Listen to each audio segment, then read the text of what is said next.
규칙적으로 반복되는 무늬의 세계. 패턴이란 무엇일까? 패턴이라는 말은 생각보다 가까운 데 있습니다. 보도블럭을 밟을 때 발이 다음 칸을 미리 알고 있는 느낌? 욕실 타일이 괜히 단정해 보이는 이유? 나비 날개를 볼 때 눈이 저절로 가운데 선을 찾는 습관. 그게 다 패턴이 다가오는 기척이지요. 패턴은 간단히 말해 어떤 형태나 흐름이 규칙을 가지고 반복되는 것입니다. 같은 모양이 일정한 간격으로 이어지기도 하고 좌우가 거울처럼 맞물리기도 하며 시간이 지나 다시 돌아오기도 하지요. 하루가 돌아오고 계절이 바뀌고 1년이 다시 시작되는 것도 결국은 순환의 패턴입니다. 우리가 익숙하다고 느끼는 많은 것들에는 반복의 자국이 남아 있어요. 인간이 패턴을 잘 찾는 건 취향이 좋아서가 아닙니다. 생존과 연결돼 있었기 때문이지요. 원시시대 사람들은 축적된 경험의 패턴을 바탕으로 포식자와 독초를 구별했고 구름의 모양을 보며 날씨를 가늠했습니다. 별의 배열을 읽어 길을 잡기도 했고요. 패턴은 무늬에서만 발견되는 게 아니라 숫자와 행동, 언어, 사회의 흐름 속에도 숨어 있습니다. 뇌는 그 패턴을 어떻게 찾을까요? 오감으로 들어온 정보를 곧바로 기억 속 정보와 견주어 봅니다. 비슷한 점과 다른 점, 관계를 살피면서 이건 이런 부류구나 하고 묶어버리는 거죠. 결국 뇌가 하는 일은 세상을 구조로 바꾸는 일입니다. 무질서를 그냥 두지 않고 이해 가능한 틀로 바꾸는 습관. 그게 패턴 인식이에요. 수학은 그 습관을 가장 선명하게 연습하는 과목입니다.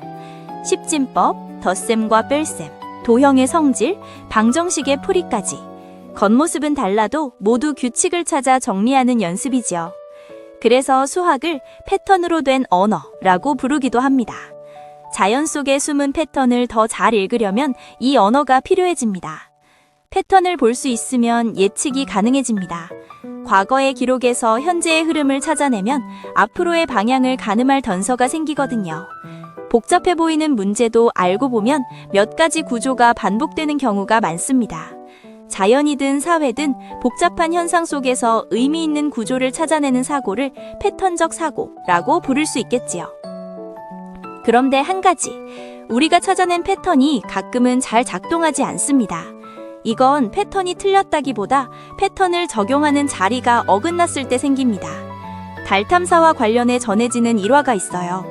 우주선 바깥을 밝힐 전구를 만들려는데 착륙 충격 때문에 유리가 자꾸 깨졌다고 합니다. 해결이 막히자 러시아 과학자에게 자문을 구했더니 뜻밖의 답이 돌아왔지요. 유리 없이 쓰면 됩니다. 달에는 공기가 없어서 필라멘트가 타지 않으니 전구 안을 진공으로 만들기 위해 유리로 감쌀 이유가 없었던 겁니다. 전구 문제처럼 보였는데 사실은 환경을 먼저 읽었어야 했던 셈이지요. 문제를 패턴화해 해답을 찾는 방식은 트리즈로도 잘 알려져 있습니다. 트리즈는 러시아 공학자 겐리히 알트슐러가 만든 창의적 문제 해결 방법론이지요. 그는 수천 건의 특허를 분석하면서 기발한 해결책들이 제각각처럼 보여도 자주 반복되는 발명 원리가 있다는 사실을 정리해냅니다.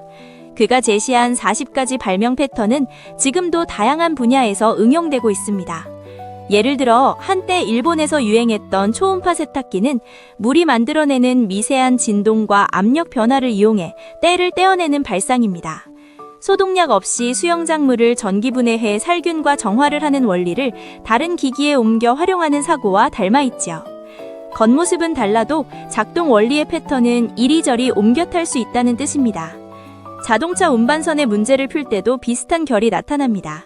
파도가 칠 때마다 바닷물이 갑판으로 들어와 자동차가 부식되는 문제가 생겼는데 한 사례에서는 갑판에 구멍을 뚫어 물이 아래로 빠지게 했다고 하지요.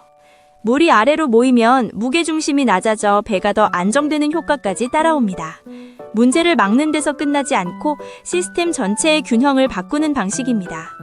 패턴은 세상의 흐름을 읽는 창입니다. 어떤 사람은 문제를 보면 바로 해답부터 찾지만 어떤 사람은 먼저 반복되는 구조부터 찾습니다. 그 구조가 어디에서 어긋나는지 살피지요. 그리고 대개 길은 그 어긋남을 이해하는 데서부터 열립니다.